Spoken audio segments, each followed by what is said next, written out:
जौहार। मैं मुकुल ज्योति मिंज, डाइट संकाय सदस्य गुमला। बच्चों, मैं आज कक्षा 5 में पाठ 3 हिंदी विषय में पाठ 3 ईदगाह पढ़ा रही हूँ। ईदगाह शब्द जो है, ये एक कहानी बाल मनोविज्ञान पर आधारित है। मतलब एक बच्चे के मन स्थिति पर आधारित है, जिसमें एक बालक के इर्द गिर्द पूरी कहानी घूमती है, कि घटना घूमती है। वह बालक अंत में बूढ़ी दादी को अपने बालपन से बालक बना देता है। इस कहानी में उसके जो लेखक हैं मुंशी प्रेमचंद ने हामिद नाम के बालक के माध्यम से बाल मनोविज्ञान का सूक्ष्मता से लेख लिखा है।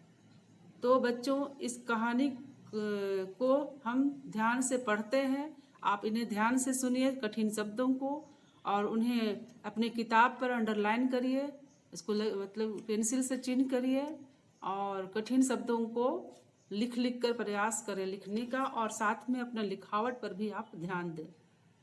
तो आप ध्यान से सुनिए, मैं इसे पढ़ती हूँ और आप सब शब्द को इसको बोलने और समझने का प्रयास करेंगे।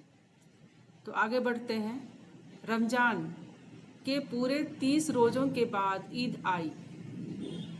गांव में कितनी हलचल है। ईदगाह जाने की तैयारी हो रही है। किसी के कुर्ते में बटन नहीं है। पड़ोस के घर से सुई धागा लेने दौड़ा जा रहा है। किसी के जूते कड़े हो गए हैं। उनमें तेल डालने के लिए तेली के घर भागा जाता है। जल्दी जल्दी बैलों को पानी दे दे। यहाँ क्या जो बताया जा रहा है, कहाँ का दृश्य लग रहा है? गाँव का, जहाँ क्या है, बैल भी पाला गया है। उनको भूसा और तेल देने के लिए वो लोग उसका खाना सानी देने के लिए, पानी देने के लिए वो लोग तैयारी कर रहे हैं। तो वो लोग किसके लिए कर रहे हैं? ईदगाह जाने के लिए। तो ईदगाह से लौटते लौटते दोपहर हो जाएगी। लड़के सबसे ज़्यादा प्रसन्न हैं। किसी ने एक रोज़ा रखा है, वह भी दोपहर तक। किसी ने वह भी नहीं, लेकिन ईदगाह जाने की खुशी उनके हिस्से की चीज़ है। रोजे बड़े बूढ़ों के लिए होंगे, इनके लिए तो ईद है। रोज़ ईद का नाम रटते थे, आज वह आ गई। वह जल्दी पड़ी कि लोग ईदगाह क्यों नहीं चलते। बार बार जेब से अपना खजाना निकाल कर गिनते हैं और खुश होकर फिर रख लेते हैं। महमूद गिनता है, 1 2 10 12। उसके पास 12 पैसे हैं। मोहसिन के पास 1 2 3 8 9 15 पैसे हैं। इन्हीं अनगिनत पैसों में अनगिनत चीज़ें लाएंगे, खिलौने, मिठाइयाँ, बिंगुल, गेंद और जाने क्या क्या। और सबसे ज़्यादा प्रसन्न है हामिद अपनी बूढ़ी दादी अमीना की गोद में सोता है। हामिद के पाँव में जूते नहीं हैं। सिर पर एक पुरानी टोपी है, जिसका गोटा काला पड़ गया है। तो ये कौन है? हामिद। तो यहाँ चित्र में दिखाया जा रहा है, आप देख सकते हैं। गांव से मेले चला और बच्चों के साथ हामिद भी जा रहा था। कभी सब दौड़कर आगे निकल जाते, तो फिर किसी पेड़ के नीचे खड़े होकर साथ वालों का इंतजार करते। यह लोग क्यों इतना धीरे धीरे चल रहे हैं? हामिद के पैरों में तो जैसे पर लग गए हैं। शहर आ गया, बड़ी बड़ी इमारतें आने लगी। मतलब वे गांव से कहाँ निकल कर आया गया? शहर। यह अदालत है, यह कॉलेज है, यह क्लब घर है। इतने बड़े कॉलेज में कितने लड़के पढ़ते होंगे? सब लड़के नहीं जी, बड़े बड़े आदमी हैं। सच, उनकी बड़ी बड़ी मूछें हैं। इतने बड़े हो गए, अभी तक पढ़ने जाते हैं। ना जाने कब तक पढ़ेंगे, क्या करेंगे। इतना पढ़कर हामिद के मदरसे में 2-3 बड़े बड़े लड़के हैं, बिल्कुल 3 कौड़ी के, रोज मार खाते हैं, काम से जी चुराने वाले। उसी तरह के लोग होंगे, और क्या। तो कौन सोचता है? ये हामिद। सहसा ईदगाह नजर आया, मतलब अचानक नजर आया। नमाज खत्म हो गई, लोग आपस में गले मिल रहे हैं। तब मिठाई और खिलौने की दुकान पर धावा होता है। ग्रामीणों का दल इस विषय में बालकों से कम उत्साही नहीं है। यह देखो, हिंडोला है। एक पैसा देकर चढ़ जाओ। हिंडोला किसको बोलते हैं? झूला को। कभी आसमान पर जाते हुए मालूम होंगे, कभी जमीन पर गिरते हुए। यह चरखी है। लकड़ी के हाथी, घोड़े, ऊंट छड़ों से लटके हुए हैं। एक पैसा देकर बैठ जाओ और 25 चक्रों का मजा लो।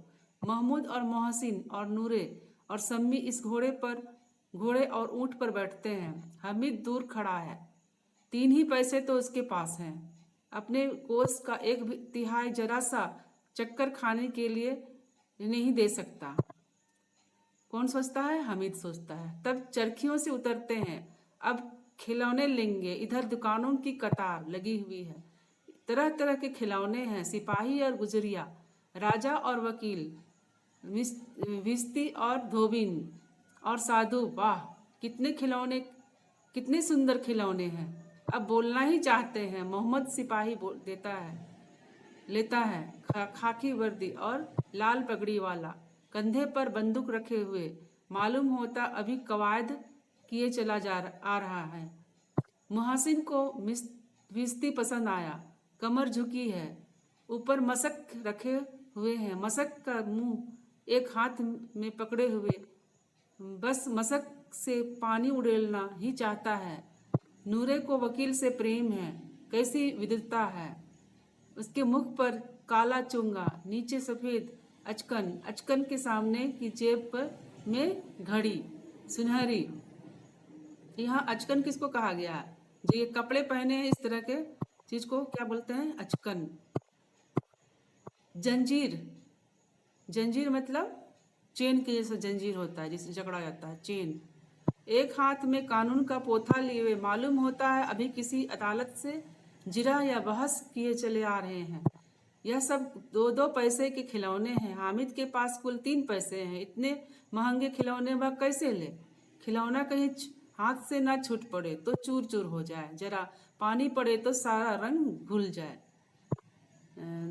धुल जाए। ऐसे खिलौने लेकर क्या करेगा? लेकिन ललचाई हुई आंखों से खिलौने को देख रहा है और चाहता है कि जरा देर के लिए उन्हें हाथ में ले सकता। खिलौने के बाद मिठाइयाँ आती हैं। किसी ने रेवड़िया ली, किसी ने गुलाब जामुन, किसी ने सोहन हलवा। सभी मज़े से खा रहे हैं। मिठाइयों के बाद कुछ दुकानें लोहे की चीज़ों की हैं, कुछ गिल्लट और कुछ नकली गहनों की। लड़कों के लिए यहाँ कोई आकर्षण नहीं था। ये सब आगे बढ़ जाते हैं। हामिद लोहे की दुकान में रुक जाता है। कई चिमटे रखे हुए हैं। उसे ख्याल आया दादी के पास चिमटा नहीं है। तवे से रोटियां उतारती है तो हाथ जल जाता है। अगर वह चिमटे से लेकर दादी को दे दे तो वह कितनी प्रसन्न होगी। फिर उनकी उंगलियां कभी नहीं जलेंगी। घर में एक काम की चीज़ हो जाएगी। खिलौने से क्या फ़ायदा? मतलब वो सोचता है अपनी दादी के लिए। हामिद के साथी आगे बढ़ गए। सबील पर सबके सब शरबत पी रहे हैं। देखो सब कितने लालची हैं, कितनी मिठाइयाँ ली, मुझे किसी ने एक भी नहीं दी। उस पर कहते हैं मेरे साथ खेलो, मेरा यह काम करो। अब अगर किसी ने कोई काम करने को कहा तो पूछूंगा खाए मिठाइयाँ। आप मुंह सड़ेगा, फोड़े फुसलियाँ निकलेंगी, आपकी जबान चटोरी हो जाएगी। सबके सब हंसेंगे कि हामिद ने चिमटा लिया है। हंसे मेरी बला से। उसने दुकानदार से पूछा यह चिमटे कितने का है? मतलब वो ऐसा सोच रहा था। दुकानदार ने उसकी ओर देखा और कोई आदमी साथ ना देख कर कहा यह तुम्हारे काम का नहीं है जी। बिकाऊ है कि नहीं? बिकाऊ क्यों नहीं है? और यहाँ क्यों लाए हैं? तो बताते क्यों नहीं है? पैसे का है, 6 पैसे लगेंगे। हामिद का दिल बैठ गया। ठीक बताओ।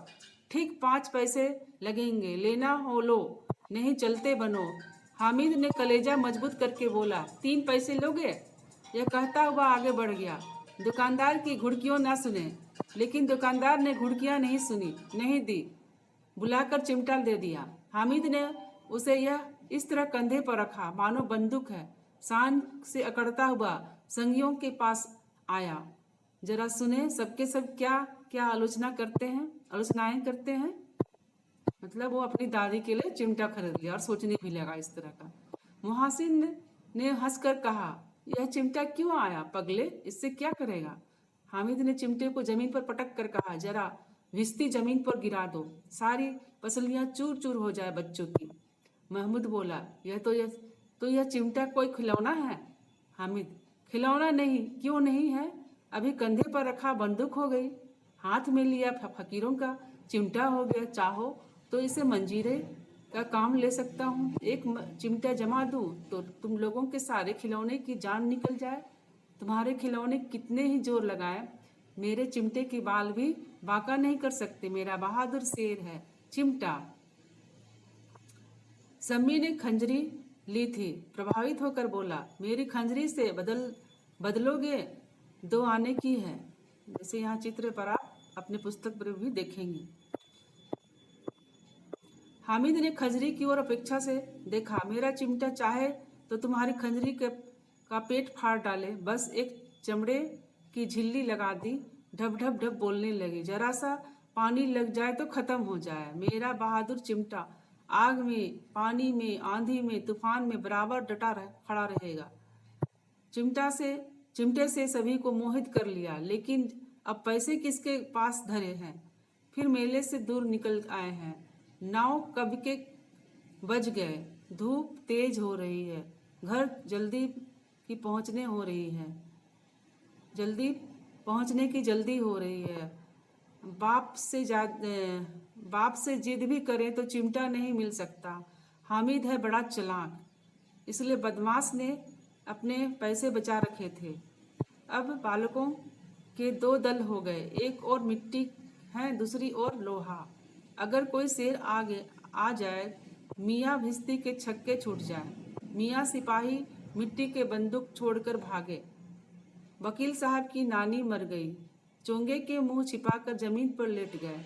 मगर यह चिमटा, यह बहादुर, यह रुस्तमे हिंद लपक कर शेर की गर्दन पर सवार हो जाएगा और उसकी आंखें निकाल लेगा। मुहासिन ने एड़ी चोटी का जोर लगाकर कहा, अच्छा पानी तो नहीं मर सकता। हामिद ने चिमटे को सीधा खड़ा करके कहा, भिश्ती को एक डांट बताएगा तो दौड़ा हुआ पानी लाकर द्वार पर छिड़कने लगेगा।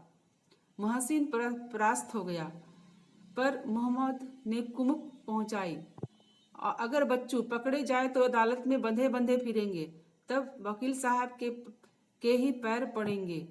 हामिद इस प्रबल तर्क का जवाब ना दे सका। उसने पूछा, हमें पकड़ने कौन आएगा? नूरे ने अकड़ कर कहा, यह सिपाही बंदूक वाला। हामिद ने मुंह चढ़ाकर कहा, यह बेचारे, हम बहादुर रुस्तमे हिंद को पकड़ेंगे। अच्छा लाओ, अभी जरा कुश्ती हो जाए, इसकी सूरत देखकर दूर से भागेंगे, पकड़ेंगे क्या बेचारे। मुहासिन को एक नई चोट सूझ गई। तुम्हारे चिमटे का मुंह रोज आग से जलेगा। उसने समझा था कि हामिद लाजवाब हो जाएगा, लेकिन यह बात ना हुई। हामिद ने तुरंत जवाब दिया, आग में बहादुर ही कूदते हैं जनाब। आग में कूदना वह काम है जो रुस्तमे हिंद ही कर सकता है। मोहम्मद ने एक जोर लगाया, वकील साहब कुर्सी मेज पर बैठेंगे, तुम्हारा चिमटा तो बावर्ची खाने में जमीन पे पड़ा रहेगा। इस तर्क से सम्मी और नूरे को भी सजीव कर दिया। कितने ठिकाने की बात कही पट्टे ने। चिमटा बावर्ची खाने में पड़े रहने के सिवा और क्या कर सकता है? हामिद ने कोई फड़कता हुआ जवाब ना सूझा तो उसने धांधली शुरू की, मेरा चिमटा बावर्ची खाने में नहीं रहेगा। वकील साहब कुर्सी पर बैठेंगे तो जाकर उन्हें जमीन पर पटक देगा और उनकी कानून उनके पेट में डाल देगा। कानून को पेट में डालने वाली बात छा गई, ऐसी छा गई कि तीनों सुरमा मुंह ताकते रह गए। हामिद ने मैदान मार लिया और उसका चिमटा रुस्तमे हिंद है। अब इसमें मोहसिन, महमूद, नूरे, सिम्मी किसी को भी आपत्ति नहीं हो सकती। और तीन चार आने पैसे खर्च किए हैं, पर कोई काम की चीज़ नहीं ले सके। हामिद ने 3 पैसे में रंग जमा लिया। बस सच ही तो है, खिलौने का क्या भरोसा, टूट फूट जाएंगे। हामिद का चिमटा तो बना रहेगा बरसों। संधि की शर्तें तय होने लगी। मुहासिन ने कहा, जरा अपना चिमटा तो दो, हम भी देखें। हमारा विस्ती लेकर देखो। महमूद और नूरे ने भी अपने अपने खिलौने पेश किए। हामिद ने इस शर्तों को मानने में कोई आपत्ति नहीं की। चिमटा बारी बारी से सबके हाथ में गया। उनके खिलौने बारी बारी से हामिद के हाथ में आए। कितने खूबसूरत खिलौने हैं। हामिद ने हारने वालों में के आंसू पोंछे। मैं तुम्हें चिढ़ा रहा था, सच। यह चिमटा भला इन खिलौनों की क्या बराबरी करेगा। मालूम होता है अब बोल तब बोले मोहसिन, लेकिन इन खिलौनों के लिए हमें कोई दुआ तो ना देगा। महमूद, दुआ के लिए फिरते हो, उल्टे मार ना पड़े। अम्मा जरूर कहेगी कि मेले में यह मिट्टी के खिलौने मिले। हामिद को स्वीकार करना पड़ा कि खिलौने को देखकर किसी की माँ इतनी खुश ना होगी जितनी दादी चिमटे को देखकर होगी। फिर अब तो चिमटा रुस्तमे हिंद है और खिलौने का बादशाह। रास्ते में महमूद को भूख लगी। उसके बाप ने केले खाने को दिए। महमूद ने केवल हामिद की साझी बनाई। उसके अन्य मित्र मुंह ताकते रह गए। उस चिमटे का प्रसाद था। 11 बजे सारे गांव में हलचल मच गई। मेले वाले आ गए। मोहसिन की छोटी बहन दौड़कर भिश्ती उसके हाथ से छीन लिया और हमारे खुशी के जो उछली तो मियाँ भिश्ती नीचे आ रहे परलोक सिधारे। इस पर भाई बहन में मारपीट हुई। दोनों खूब रोए। उनकी अम्मा यह शोर सुनकर बिगड़ी और दोनों को ऊपर से दो दो चांटे और लगाए। मियाँ नूरे के वकील का अंत इससे ज़्यादा गौरवमय हुआ। वकील जमीन पर यह ताक कर नहीं बैठ सकता। दीवार में 2 खूंटियाँ गाड़ी गई और उन पर लकड़ी का एक पटरा रखा गया और पटरे पर कागज का कालीन बिछाया गया। वकील साहब राजा भोज की भांति सिंहासन पर विराजे। नूरे ने उन्हें पंखा झालना शुरू किया। मालूम नहीं पंखे की हवा से, पंखे की चोट से वकील साहब का चोला माटी में मिल गया। फिर जोर जोर से मातम हुआ और वकील साहब की अस्थि धूरे पर डाल दी गई। अब रहा मोहम्मद का सिपाही। उसे चटपट गांव का पहरा देने का चार्ज मिल गया, लेकिन पुलिस का सिपाही पलके पर चलेगा। एक टोकरी आई, उसमें कुछ लाल रंग के फटे पुराने चिथड़े बिछाए गए। उसमें सिपाही साहब आराम से लेटे और नूरे ने यह सिपाही टोकरी उठाई और अपने द्वार पर का चक्कर लगाने लगे। उनके दोनों छोटे भाई सिपाही की तरह छोने वाले जागते रहो पुकारते रहे, छोने वाले जागते रहो पुकारते चलते हैं। मोहम्मद को ठोकर लग जाती है। टोकरी उसके हाथ से छूट पड़ती है और मियाँ सिपाही अपनी बंदूक लिए जमीन पर आ जाते हैं और उनकी एक टांग में विकार आ जाता है। मोहम्मद को आज ज्ञात हुआ कि अच्छा डॉक्टर है, उसको ऐसा मरहम मिल गया है जिससे वह टूटी टांग को अनन फनन में जोड़ सकता है। टांग जोड़ दी जाती है, लेकिन सिपाही को जो ही खड़ा किया जाता है तो टांग जवाब देती है। शल्य क्रिया असफल हुई तब इसकी दूसरी टांगें भी तोड़ दी जाती हैं। अब कम से कम एक जगह आराम तो बैठ तो सकता है। अब मियाँ हामिद का हाल सुनिए। अमीना उसकी आवाज़ सुनते ही दौड़ी और उसके गोद में उठकर प्यार करने लगी। सहसा उसके हाथ से चिमटा देखकर चौंकी। यह चिमटा कहाँ था? मैंने मोल लिया है। कितने पैसे में? 3 पैसे दिए। अमीना ने छाती पीट ली और कैसा बेसमझ लड़का है। दोपहर हुआ, कुछ खाया ना पिया, लाया क्या यह चिमटा? सारे मेले में तुझे और कोई चीज़ ना मिली तो यह लोहे का चिमटा उठा लाया। हामिद ने कहा, तुम्हारी उंगलियां तवे से जल जाती थी इसलिए मैंने इसे ले लिया। बुढ़िया का क्रोध तुरंत स्नेह में बदल गया। बच्चे में कितना त्याग, कितना सद्भाव और कितना विवेक है।